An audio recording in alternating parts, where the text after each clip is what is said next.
My parents let my sister live in my investment property for free without asking me. Mom said, she's struggling unlike you.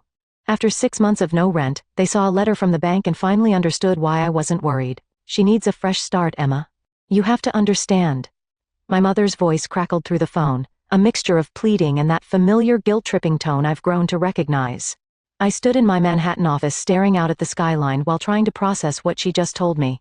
Apparently my parents had given my sister Jessica permission to live in my investment property rent-free without even consulting me. And he didn't think to ask me first. I kept my voice steady, though my hand gripped the phone tighter. It's my property, Mom. I bought it with my own money. Well, yes. But Jessica's going through such a difficult time after her divorce. She has nowhere else to go, and you're doing so well with your finance career in New York. You don't even use the property. I closed my eyes, counting to 10 silently. At 32, I worked hard to build my career as an investment banker, saving every penny to invest in real estate. The Chicago townhouse my sister had apparently moved into was my first major investment property, one I carefully renovated and had been preparing to rent out at market value. Besides, my mother continued, she's family. Family helps family. Family helps family. The irony of those words wasn't awesome me. Where was this family-first attitude when I was struggling through college, working 3 jobs while Jessica partied her way through her trust fund? How long has she been living there? I asked, dreading the answer. Oh, just a few days. She moved in last weekend. Your father gave her the spare key you left with us for emergencies. Of course he did. The emergency key I trusted them with now used to install my unemployed sister in my investment property indefinitely. And when exactly were you planning to tell me? Well, we're telling you now, honey. And Jessica is so happy there. She's already talking about repainting some rooms to brighten up the space. My stomach dropped. She's what? Oh, nothing major. Just some accent walls. You know how good she is with interior design? Remember that phase when she wanted to be a decorator? Yes, I remembered.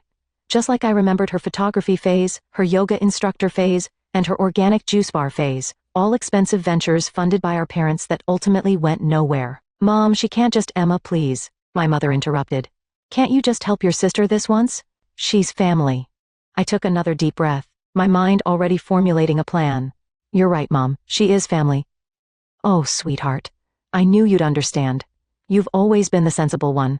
I murmured, opening my laptop and pulling up my banking records. I have to go now, client meeting. After hanging up, I sat back in my chair, a small smile playing on my lips. What my family didn't know was that I've been preparing for something like this for months. Ever since Jessica's divorce, I'd watch her pattern of landing on her feet through family bailouts. I'd seen the way my parents' eyes turned to my success, my stability, my assets. I opened my bottom desk drawer and pulled out a thick folder labeled Chicago Property. Inside were documents I prepared with my lawyer 6 months ago, just in case. Legal notices, property regulations, and most importantly, the paperwork for the property's new status as part of my corporate holdings. You see, the townhouse wasn't just in my name anymore. It was now owned by my LLC, with strict legal protocols for occupancy and use. Any unauthorized residence could be considered trespassing under corporate property laws. I set it up this way specifically to protect against family emergencies. My phone buzzed with a text from Jessica. Thanks for letting me crash at your place. You're the best big sis ever. BTO, do you mind if I redo the kitchen cabinets? The current ones are so dated. I didn't respond. Instead, I picked up my office phone and dialed my lawyer's number. Sarah, it's Emma. Remember that scenario we planned for with the Chicago property? It's happening. Yes, exactly as we predicted. Can you start the process? I spent the next hour reviewing the documents with Sarah, setting everything in motion. The property management company would be notified, formal notices would be prepared, and the corporate oversight protocols would be activated. What about your parents? Sarah asked. They're not going to be happy when they realize what's happening. They're not going to know until it's too late, I replied. Besides, they gave up any right to an opinion when they handed out my spare key without permission. My computer pinged with an email from Jessica. This one with attached photos of furniture she was planning to buy for her new place with our parents' credit card. No doubt. How long do you want to wait before initiating the process? Sarah asked. I thought about all the times I'd watched Jessica take advantage of our parents' generosity, all the times they'd expected me to understand, to accommodate, to give in because family helps family. Let's give it 6 months, I decided. Long enough for them to think they've gotten away with it. Long enough for Jessica to really settle in.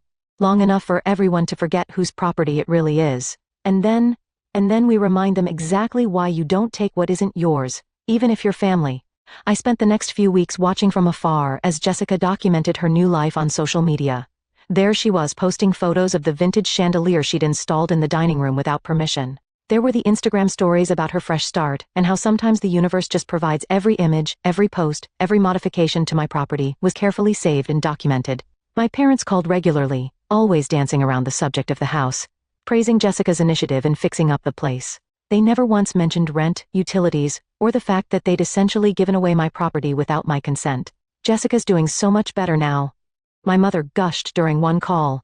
She's really finding herself, and it's all thanks to you, honey. You're such a good sister. I made non-committal noises while adding another set of unauthorized renovation photos to my documentation file. The folder was getting thick with evidence that would become very important in exactly 5 months and 3 weeks. Though, my mother added hesitantly, she was wondering if you might consider putting the utilities in her name, just to help her establish some credit after the divorce. And maybe, well, she was thinking about getting a dog. The building does allow pets, right? I muted my phone for a moment to laugh quietly. Actually, Mom, I need to run. Big meeting. We can talk about this later. That evening I received an email from my property management company confirming they documented all changes to the property since Jessica's unauthorized occupancy began. Every modification, every violation of the corporate property agreements, all meticulously recorded and dated. My phone buzzed with another text from Jessica. Hey, sis, quick question. Is it okay if I list one of the spare rooms on air just to bring in a little extra cash while I'm job hunting? I added the text to my documentation file and checked my calendar. 5 months and 2 weeks to go. This wasn't just about the property anymore. This was about boundaries, respect, and teaching my family that my success didn't make me their personal safety net. Sometimes the kindest thing you can do for family is let them face the consequences of their actions. And in 5 months and 2 weeks, there would be consequences indeed. 5 months into Jessica's fresh start, my property management company sent me their final report. The document detailed everything. Unauthorized renovations totaling over $23,000, multiple building code violations from her amateur improvements, and most importantly, evidence of the illegal air operation she'd been running from my spare rooms. I sat in my office reviewing the photos and documentation. Jessica had completely transformed my carefully renovated investment property into what she called her bohemian dream space. The elegant gray walls were now splashed with garish colors. The high-end appliances I'd installed had been replaced with cheaper models. She'd sold the originals online according to her social media, and the carefully maintained hardwood floors were now covered in what she termed artistic epoxy designs. My phone buzzed with yet another text from her. Emma, you'll never believe how amazing the house looks now. I'm thinking of starting a home renovation blog. Maybe this could be my new career. I added the message to my documentation file and checked the calendar. 2 weeks until the corporate audit I'd scheduled. 2 weeks until my family learned exactly what happens when you mistake kindness for weakness. Are you sure about this timing? Sarah asked during our final review meeting. Your sister's birthday party is the day after the audit novices go out. I smiled, remembering the invitation I'd received. Jessica was planning a huge housewarming/birthday celebration at my property, of course. She'd already invited 50 people and hired caterers, all funded by our parents. The timing is perfect, I replied. Let them celebrate. It'll make the notices more impactful. The day before the audit, my mother called. Emma, honey, you're coming to Jessica's party tomorrow, right? She's put so much work into the house. Everyone's dying to see what she's done with the place. Actually, Mom, I have some business in Chicago tomorrow. I'll stop by. Oh, wonderful. Jessica will be so happy. She keeps saying she wishes you were around more to see how she's transformed your old investment property into a real home. My old investment property, as if I'd abandoned it. And Jessica was doing me a favor by claiming it. By the way, my mother added, your father and I have been thinking since Jessica's done so much to improve the place, maybe we should discuss transferring the deed to her. You're doing so well in New York, and this would really help her establish herself. I gripped my phone tighter. We can discuss everything tomorrow, Mom. That night, I boarded a flight to Chicago. In my briefcase were multiple copies of the corporate audit findings, legal notices, and documentation of every unauthorized change and violation. I also brought the police reports from neighbors complaining about Jessica's airman guests, along with proof of her online income from renting out rooms in a property she didn't own. The morning of Jessica's party, I arrived at the property early for the official corporate inspection. The property management team and my lawyer were already there, along with a licensed contractor to assess the unpermitted renovations. The building code violations alone, the contractor whistled, reviewing the changes. The electrical work in the kitchen isn't up to code. The epoxy floors weren't properly sealed, and don't get me started on the load-bearing wall she removed to open up the space. I documented everything, then checked my watch. 3 hours until the party. Right on cue, my phone buzzed with a message from Jessica. Where are you? The caterers are here, and I need help setting up. Detail. Wait until you see what I did with your old home office. It's a meditation room now, complete with a water feature. I forwarded the message to my lawyer who added it to our file. The notices are ready, she confirmed. Would you like us to serve them during or after the party? I thought about my mother's casual suggestion of transferring the deed about Jessica's entitled alterations to my property. About 6 months of watching them take advantage of my success. During, I decided, let them celebrate first. Let them really showcase everything they've done to my property, then we'll show them exactly who owns this house. And it's not just me anymore. The guests started arriving at 4. I watched from my car as Jessica welcomed everyone, playing the role of proud homeowner. Through the windows, I could see my parents beaming as she gave tours, probably bragging about all her improvements. At exactly 5:30, as the party was in full swing, my property management team arrived with the official notices. I stepped out of my car, straightened my jacket, and walked toward the house I'd bought with years of hard work and careful planning. Time to remind my family that sometimes the most expensive lessons are the ones you thought would be free. Emma. Jessica squealed as I walked in, rushing to hug me. You're finally here, isn't the house amazing? I've done so much with it. Behind her I saw my parents' faces light up. They hadn't noticed the team of people following me in, clipboards and documents in hand. Yes, I said calmly. Let's talk about exactly what you've done with my property. The room grew quiet as my lawyer stepped forward, notices in hand. Jessica's champagne glass froze halfway to her lips as she finally registered the official-looking documents being placed on her upcycled coffee table. Sometimes the best revenge isn't about getting even. It's about standing your ground and letting others face the consequences of their actions. And as I watched realization dawn on my family's faces, I knew this was just the beginning. The silence that fell over the party was deafening. Jessica's perfectly manicured hand trembled as she picked up the top document from the stack. What is this? She stammered, her eyes scanning the official letterhead. This, my lawyer, Sarah, stepped forward, is a formal notice of unauthorized occupancy and property violations issued by EJM Holdings, LC, the legal owner of this property. EJM Holdings? My father interrupted, moving closer. Emma, what's going on? I maintained my composed demeanor as party guests started whispering among themselves. EJM Holdings is my corporate entity, Dad. The property was transferred to it 6 months ago, right around the time you gave Jessica my emergency key. My mother's face paled. But that's just a technicality, right? This is still your house. No, Mom. This is a corporate property subject to corporate rules and regulations, rules that have been repeatedly violated over the past 6 months. Jessica's boyfriend, a self-proclaimed real estate investor she met at a yoga retreat, tried to interject. Hey, come on, this is family stuff. You can't be serious with all this corporate mumbo-jumbo. Sarah pulled out another document. Actually, we're very serious. We have documented evidence of multiple building code violations, unauthorized structural changes, and most concerningly illegal subletting through air. The crowd grew quieter. Jessica's champagne glass slipped from her hand, shattering on the epoxy-covered floor she'd been so proud of. Those were just temporary guests, she protested. Friends staying over. Friends who paid $200 per night through your air listing. I asked quietly, pulling up screenshots on my phone. The one where you advertise this corporate property as your own. My father stepped forward, his face reddening. Now listen here, Emma, your sister needed help. We were just what, Dad? Just giving away property that wasn't yours. Just allowing unauthorized renovations that have compromised the building's structural integrity. Just looking the other way while Jessica ran an illegal rental business. The contractor who'd inspected the property earlier stepped forward. Ma'am, would you like me to detail the code violations we found? Jessica burst into tears. This isn't fair. I made this place better. Look at how beautiful everything is now. I looked around at her improvements, the removed, low-bearing wall, the amateur electrical work, the tacky epoxy floors. Better? You've created thousands of dollars in damage and violations that will need to be corrected. Thousands, my mother whispered. Sarah nodded. The initial estimate for bringing the property back to code is approximately $45,000, and that's before we address the illegal rental income. My father's face went from red to purple. This is ridiculous. You can't do this to your own sister. Actually, I can, and I'm not doing anything. These are simply the consequences of her actions. Actions you enabled.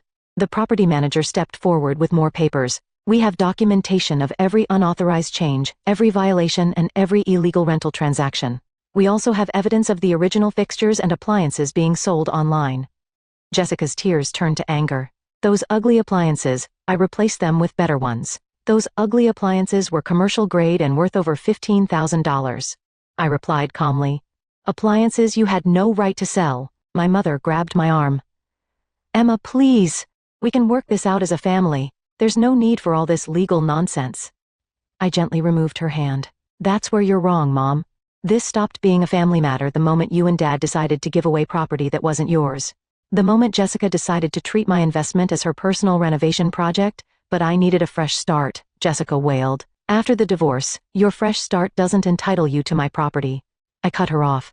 Your divorce doesn't give you the right to make unauthorized changes, sell things that aren't yours, or run an illegal rental business. The party guests were quietly filing out, leaving behind half-empty glasses and plates of untouched food.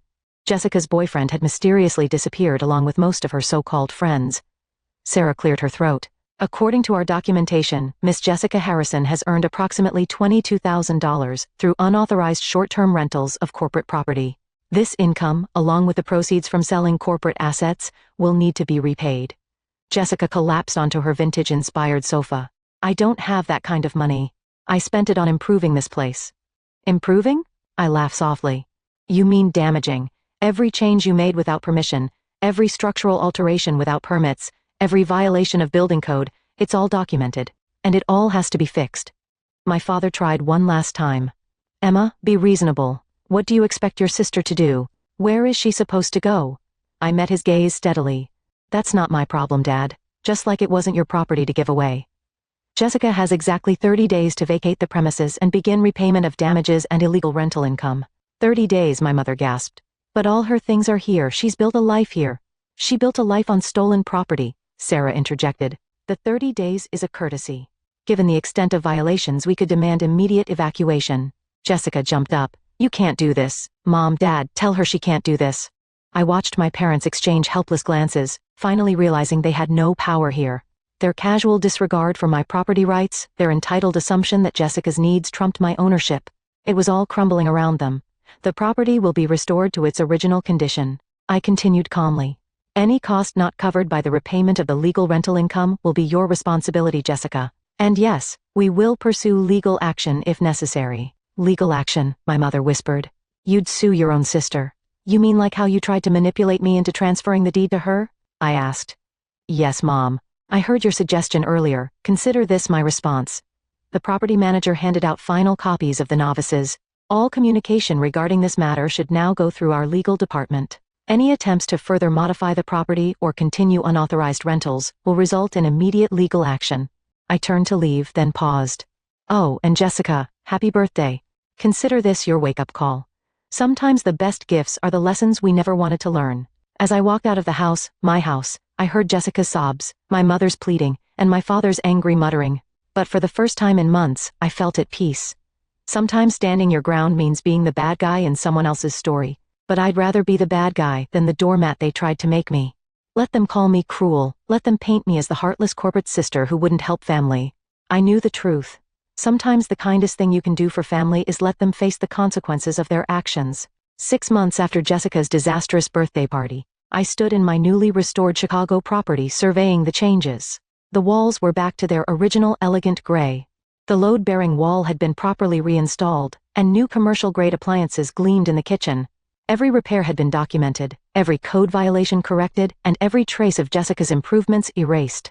The cost of restoration had totaled $67,000, significantly more than the initial estimate, once contractors uncovered the full extent of the damage. After lengthy negotiations through our lawyers, Jessica had agreed to a repayment plan, using her portion of our grandparents' inheritance to cover the damages and illegal rental income. My phone buzzed with a text from her, the first direct communication we've had in months. Can we talk in person? No lawyers, no drama, just sisters. I considered ignoring it, but something in me had shifted over the past few months. Coffee tomorrow at 10. The shop across from my property. When I arrived at the coffee shop the next morning, I almost didn't recognize my sister. Gone were the bohemian clothing and carefree attitude. Instead, Jessica sat in business casual attire, a laptop open in front of her, looking professional. Thanks for meeting me, she said quietly as I sat down. I've been doing a lot of thinking. Oh, I kept my tone neutral, noting the spreadsheets on her screen. You were right, she admitted, surprising me about everything. I took advantage. I assumed that because you were successful, because you were my sister, I had some right to your property. I didn't respect what you built. I sipped my coffee waiting. These past months have been educational, she continued. Living with Mom and Dad again, actually having to budget, facing real consequences. She laughed softly. Turns out I'm not as helpless as everyone thought. She turned her laptop toward me. On the screen was a business plan for a legitimate home staging company. Remember how I used to talk about interior design? Well, I'm actually doing it properly this time, taking courses, getting certified, building a real business plan. No shortcuts, no handouts. And the funding? I asked, genuinely curious. I'm starting small, using the skills I have, building a portfolio. Once I've proven myself, I'll apply for a proper business loan. No more relying on family money, or she hesitated, or taking what isn't mine. For the first time in years, I saw my sister, really saw her. Not the entitled woman who had taken over my property, but the person she could be when she actually tried. Mom and Dad aren't happy, she admitted. They wanted me to fight the repayment plan to guilt you into backing down, but I wouldn't. I needed this wake-up call, and we all did. She pulled out a check. This is the first installment. I know it's going through the lawyers officially, but I wanted to hand you one in person to show you I mean it. I looked at the check, then back at my sister. Keep it, I said finally. Put it toward your certification courses instead. Her eyes widened. But the repayment plan still stands, I clarified. But this one payment, consider it an investment in your future, a legitimate one this time. Tears welled in her eyes. But these weren't the manipulative tears I was used to. I'm so sorry, Emma, for everything. I know.